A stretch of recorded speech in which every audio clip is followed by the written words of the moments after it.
Donc lorsque l'orgue a décidé qu'il ne jouerait pas, et ça arrive, on ne le force pas. C'est encore lui qui décide.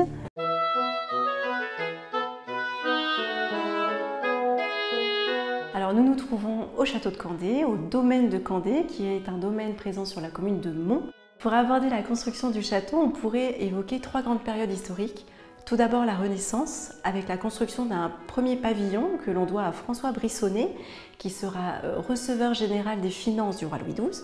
Ensuite, on a un très gros agrandissement de cette bâtisse à la seconde moitié du XIXe siècle, avec les Drake del Castillo, une famille anglo-cubaine. Et enfin, l'intérieur des salles du château a été entièrement remanié dans les années 30 par le dernier propriétaire privé, il s'agit de Charles Bedeau. Alors Charles Bedeau, justement, lorsqu'il va moderniser et mettre à son goût finalement les salles du château, il va amener avec lui son argent. C'est un homme extrêmement riche, il sera la 4e fortune des États-Unis avant la Seconde Guerre mondiale. Et il va amener aussi toutes ses habitudes américaines, notamment dans les salles de bain. Le château est encore connu pour les éléments très identitaires que l'on peut voir aujourd'hui, donc les salles de bain art déco en mosaïque de pâte de verre. Vous avez également un gymnase privé avec des machines années 20, qui est absolument insolite à découvrir, et bien sûr l'orgue Skinner, un orgue américain qui a été fabriqué aux États-Unis, installé sur mesure au château de Candé, et vous pouvez l'entendre lorsque vous visitez le château, car nous utilisons le mode automatique qui est d'origine et c'est le seul en Europe en état de fonctionnement. Les invités les plus célèbres du château de Candé resteront évidemment le duc et la duchesse de Windsor qui vont arriver au domaine de Candé en 1937.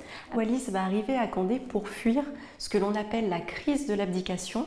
Elle va quitter l'Angleterre pour se réfugier dans le sud de la France, chez des amis américains. Les paparazzis vont la retrouver et elle va décider de venir se cacher, se réfugier au château de Candé, chez Madame Bedeau qui est elle-même américaine. Et elle va tomber sous le charme du château. Et comme il faut trouver un lieu pour ce mariage, et bien d'un commun accord avec George VI, le nouveau roi d'Angleterre, le château de Candé servira d'écrin à ce mariage si médiatisé. Aujourd'hui, le domaine de Candé est la propriété du conseil départemental d'Indre-et-Loire qui œuvre à sa mise en tourisme, sa connaissance auprès des publics. Donc on va avoir plusieurs axes de développement. On a à la fois les visites du château pour les individuels, les groupes, les scolaires, mais également beaucoup de choses dans le parc qui sont mis en œuvre. Le parc est également classé espace naturel sensible. Donc on va avoir la possibilité de le visiter par des chemins de randonnée, de découvrir de l'art contemporain. On a beaucoup d'œuvres qui jalonnent un petit peu ce parcours de visite du parc. Un potager éducatif que l'on utilise notamment avec les scolaires, un verger conservatoire de variétés anciennes et bien sûr énormément de visites thématiques et d'animations qui jalonnent un petit peu les saisons touristiques.